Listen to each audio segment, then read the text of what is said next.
Hey, welcome to the Thinking Fellows podcast. I'm Caleb, and I'm joined by Dr. Scott Keith and a guest today, Dr. Joel Esch. And we're talking about a special topic today. We're going to talk about transhumanism. If you've listened to our series, the one we're in right now, The Great Thinkers of the Christian Faith, you know that we advertised the Crosswise Institute for the last couple of weeks, and this is going to be an event, a camp-like event at Concordia University, Irvine, and the special subject there, this is for high schoolers, is transhumanism. And so Dr. Esch is heading up that at Concordia, and so we thought, it'd be great to have him on a special episode of the Thinking Fellows to talk about what is transhumanism, talk about Crosswise a little bit, why this matters, why this matters especially for our youth and things like that. So we're going to have Dr. Keith, why don't you let Dr. Esch introduce himself to listeners of the show, and then we'll start talking about transhumanism. Sure. First of all, Joel, welcome to Thinking Fellows. Thank you for having me. Why don't you tell us a little bit about what you do over at Concordia, because you have kind of a unique role, one that you and I cross paths every once in a while because of your role. Yeah, I got a couple hats I wear out there. So when I was originally called to serve Concordia, there were two hats involved. The first was to be a professor of theology. So I'm responsible in great degree for the freshman corps, the initial freshmen that come on into our university. I get them through some basic theology, and then New Testament sometimes is carried along with that. And then I have the great privilege of running the master's program in theology out there. So I get the youngest and the oldest in some ways. Right. And so I'll have grad school. I run the grad school, get their MA in theology, let those students come through, and we've got a couple different emphases that we do, things like research or apologetics or Christian ed leadership. And so my job occasionally is to teach those grad students an elective class on, say, Bonhoeffer or theologies of community, things like that. And then I'll have thesis students. But the thing that just got added on was this thing called the Crosswise Institute. So a couple years ago, we've got this Lilly Endowment grant of over $500,000 to run a high school youth initiative, which basically connects high school youth with issues of culture. And so we wanted to see if we could take a cultural issue that's out there, say something like the Syrian refugee crisis, for example. Okay. And connect them with theologians and other people in the university to have them talk those issues out and then bring theology to it and apply the theology, the tradition that you have, the tradition that we have as LCMS. We bring that theology to that discussion and see what happens. Have a conversation, a dialogue about how these major cultural issues can be impacted by the theology we have, and how we can address them in a certain way through a particular worldview and lens that gives us some sort of fruitful approach to those cultural issues. And so I apparently spoke the loudest at the meeting, saying that this is a great grant. That happens at Concordia. If you have a good idea, duck. So my boss, Steve, says, hey, okay, who's interested in going after this grant? And I was like, how can we not go after this? And we were in a room of, maybe 8 or 10 people. And at the end of that, he of course points to me and says, well, you're the most interested, so why don't you pick your team and go after a grant, go after the grant, which we ended up successfully getting. But anyone who's ever written a grant in their life has had this moment. Once you get it, you're like, yes, we got it. And then it's immediately followed by, oh, shoot. Now we have to run this thing. Yep. Yeah. And so it was a natural fit because the team all wanted to be invested for not just the grant writing, but actually carrying out the project. And so I took on the role of executive director. That's kind of my third hat over at Concordia. And I'm happy to do it. I've been excited about it. We've been working on this for 18 months, and this baby finally launches in June. Right. Yeah. All right. So the sort of overarching topic for the Crosswise Institute for 2017, which I believe is June 18 to 23. That's right. 2017, is technology and transhumanism. Yeah, we want to take not just transhumanism, that's a part of what we're doing, but we also want to just consider things like the digital life. Right. Okay. What it means to be engaged and being the online social presence that almost all of us are at these days. Right. Whether willingly or dragged into, in my case. Right. I have a Facebook account. Yeah, good for you. No, I am his Facebook. Yeah, okay. So some of us come in with joy. We're like techno. I think it was old Eddie Izzard. He's a British comedian who says, some of us have techno joy. We're so excited about the newest gadgets.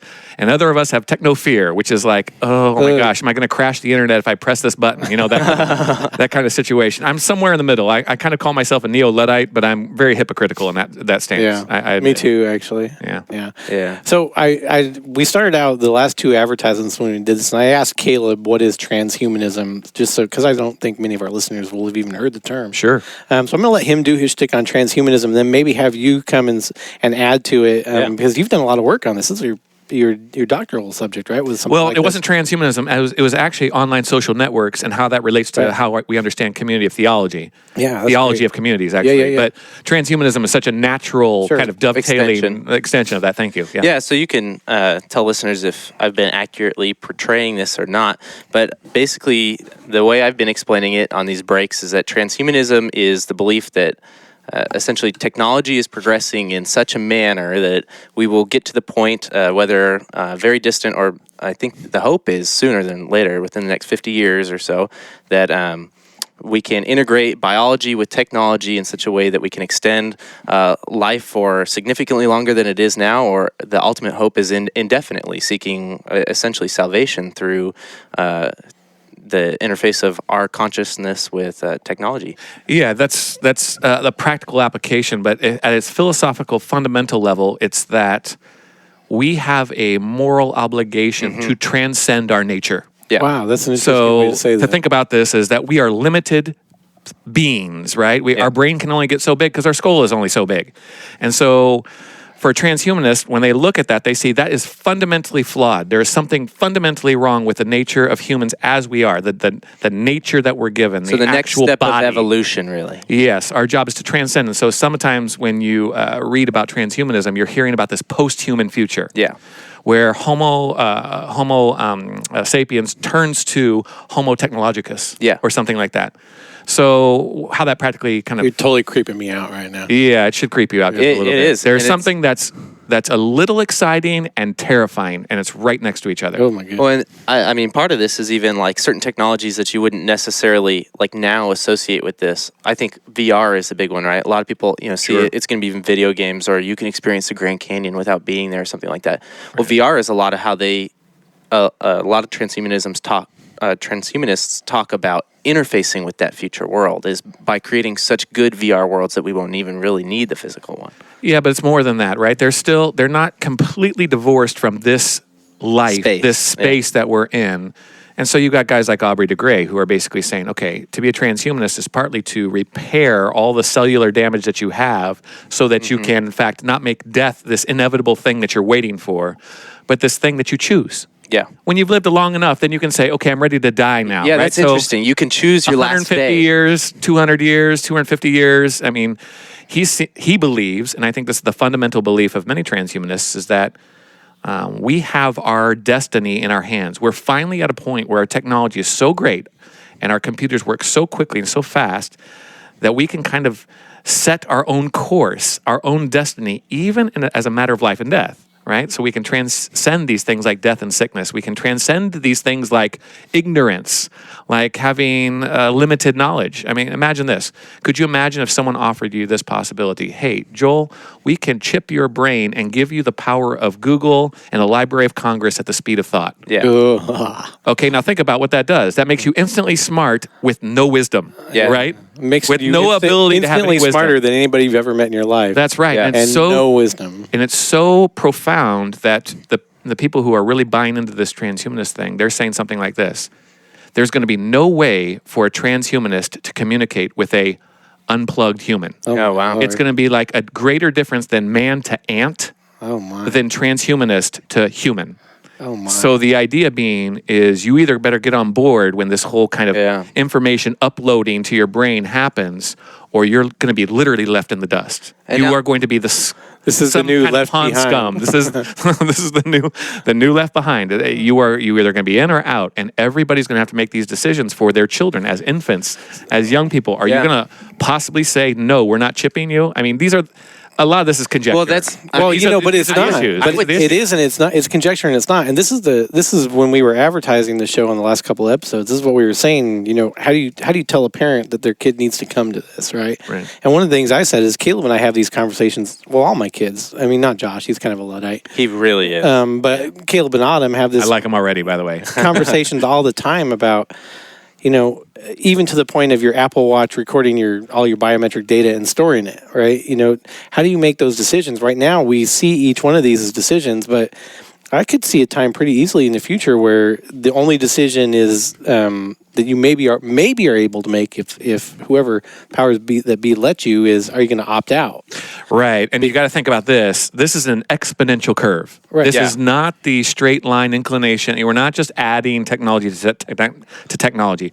We're talking about multiplications here. Yeah. Right. And as a result, this curve, and then Ray Kurzweil, this famous, transhumanist to be, is basically saying that's a singularity. When it goes so fast, technology happens so fast that computers operate faster than human thought, even on general intelligence things. Not like Deep Blue chess beating Garry Kasparov. We're talking about across a wide variety of platforms of human intelligence. Computers work faster and more efficiently, and then it's basically self-improving to the point where we're going to find a world in 50 years that we barely recognize. And he thinks it's happening sooner rather than later. Yeah. Right. A lot of them are very We might be on the optimistic about threshold in this. 10 to 15 years, but I guarantee the people listening in this audience, they're going to be affected profoundly by this concept Well, of transhumanism. their children are Even more Especially, so. yeah, even more But- so, but and their these people, grandchildren we're even gonna be- more so. Yeah. So I mean, to send, and where we were going with this is to send your children to Crosswise Institute is smart in this sense. They probably are not trained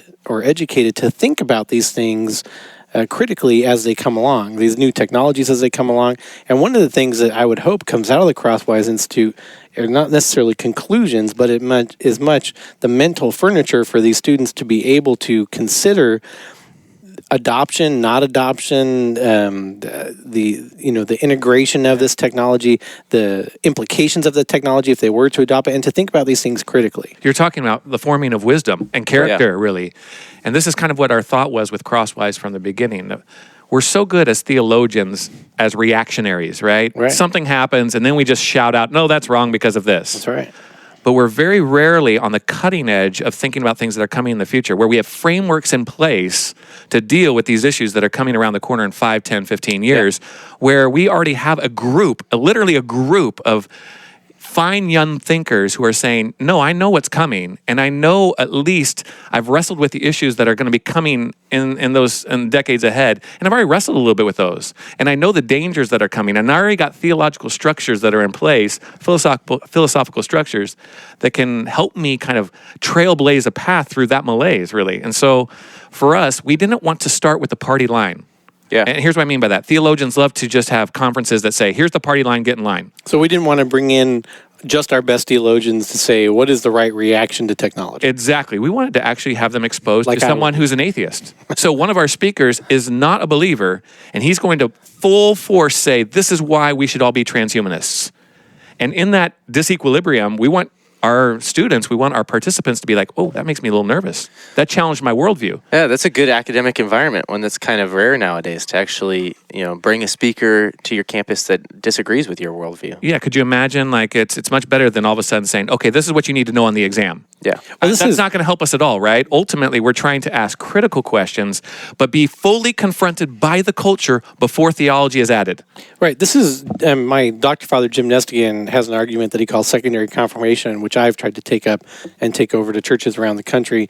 And essentially, at the core of the argument is that this is what the church should be doing, right? The church should be sending and providing opportunities for these young people to come into an environment where they are challenged full force with the things that will challenge them in their everyday life when they leave our homes, when they leave our churches, but do so in a place where they're surrounded by people that can help them pick up the pieces and that can support them as they wrestle with these things, so that the support structure that they have will be, people that care about them, people that love them, people that understand justification, people that understand the implications of this from a theological perspective, and can help them wrestle with these questions in a quote-unquote safe environment. Not safe as we use it now with safe zones and everybody, but safe in the sense where the people that are around them have wrestled and are wrestling with these things too, and are Christians. They can be actually mentors walking that path with them, because there's nothing that drives me more crazy than surrogate parenting. Right. When an educational system, when our universities start saying, okay, how can we protect people from everything on the outside so nothing harms or nothing offends them? I'm the exact opposite. I want to say, why don't we surround, like you said, this word surround is perfect. We surround with people who are wise, who are wrestling with these issues, but allow that disequilibrium, that little discomfort to happen, that we can say, hey, the ideas are inherently dangerous. Let's give you some dangerous ideas. because that's what's going to happen out there in the world, okay? We want you to be exposed to these dangerous ideas, confront them in all their force, and then as we're really kind of upset, Have a soft landing. let's find people who are saying, okay, it's all right, Yeah. we're all here together. We're going to map out a course through this kind of issue with the Bible as our guide, for good theology as our guide, and you're going to come out the other side not only stronger, but wiser, right? This is one of the things that Jim Wisdom. Nestigan would say that the Lutheran colleges once did very well. And I'm proud to be involved with a program like this is attempting to do it well again. Right, and that's kind of what my pride is with Crosswise. It's, our team. Our team is full of these people who love this kind of thing. We want that wrestling. We really take the academic enterprise seriously, and we have theology right at the core of what we do. And it's not to get to the easy answer. It's to get to the answer that has great fruit, the answer that has deep, rich thought behind it, critical thinking behind it. And, love is ultimately at the base of that too, because we want to love these students. We want to enjoy this interchange. We want to be able to talk to them as real thinking, contributing members of our society, and not just pitch them to the side as we do so often with youth, which is, here are your answers, shut up and get out of the way. I'm not interested in that. We're not interested in that. We want something deeper for these students. That's great. All right, so to wrap it up, this is Crosswise Institute. It's hosted at Concordia University in Irvine. The dates are June 18 to 23, 2017. You can check it out on the Concordia website. We've been recommending that people, if they want to get to the website, simply go to their favorite search engine and type in Crosswise Institute. Caleb will also put the link in the show notes. Once you get there, there's a great little promo video. I went and did a chapel for this at Orange Lutheran High School, and they played the promo video, and it's actually outstanding. It's really well done. If they take 3 minutes and watch the promo video, I think it's a real hook. Do that, and then if they click on the Crosswise summer experience, they'll get the list of speakers. I mean, Travis Hartgen, Zoltan, Istvan, Jesse Rice. Then in addition to the... Corey Moss is going to be there Corey too. Moss is going to be there. Jeff Mallinson will be speaking. I think you're speaking. Doing breakout stuff, yeah. Yeah, doing breakout stuff. Really high quality guys, by the way, across a wide spectrum of kind of theological positions. And Zoltan himself, he's a transhumanist. We want to hear what he has to say so that we can evaluate it critically. Yeah. Once they get there, they can hit, if they want to come, they can hit the apply now. But what we're recommending, we have some special deal that we thought of, right? Is it the first 10. First 10 people who contact Caleb through the website, we would be honored to give you vouchers for a free experience. Now, you still have to come on out here. You still have to, if you're across country, okay, we do have travel scholarships for people who are really far away. But if you've got someone in your life who is currently a high schooler, so currently a freshman through senior, this sounds something like they're interested in, we are proud and pleased to offer a voucher for this event. It's a value of $375. It's a fantastic thing. In fact, for all you parents out there who have done, summer events or summer weeks with camp, $375 is on the lowest end. Camps are like $675. We want I used to be a director of a summer camp where we charge $2,000 a week. Right. So this is going to be an outstanding camp with experiential things. We're not just talking about lectures. We're talking about experiential things that we're going to be going off-site 3 times during the week just to go see different kind of labs and different experiences that help kind of create this message or what we're trying to do here. Yeah, so what I'll need from listeners who want tell them to put Crosswise in the subject heading so you can count the first 10. You go to thinkingfellows.com and there's a contact us button up at the top there, and there's 2 fields. There's you insert your email because it's what it bases the send off of from our side, and then your message, and then in the make the subject line Crosswise, and then in the message we'd like your name, telephone number, email address, so that we can get a hold of you, and then I will forward that to Dr. Esch and the Crosswise Institute, and the first 10 will get a response from him with how to redeem that voucher for. That's right. There'll be a code that we'll get engaged with, but nevertheless, you'll be in direct contact with me. We'll make sure that you get your student, whether it's you yourself or your son or your daughter, or perhaps a friend who's on your street who just likes this kind of stuff. Do whatever it takes to get someone here, because this is going to be a really valuable experience. These are the kind of life-changing experiences that not a lot of high school youth get anymore. Sure, and I don't know just to reiterate it for our listeners, we're just now, we offered 10 free attendees to Crosswise Institute at Concordia University this June 18 through 23, 2017. An incredible experience dealing with technology and transhumanism for your thoughtful teenager And if your teenager's not thoughtful, maybe you ought to encourage them to be and come anyway. We're also encouraging them, hey, maybe your student's not necessarily into technology or transhumanism. Maybe they're not the virtual person, they're not on the gaming platforms or anything. But what we're talking about is also leadership.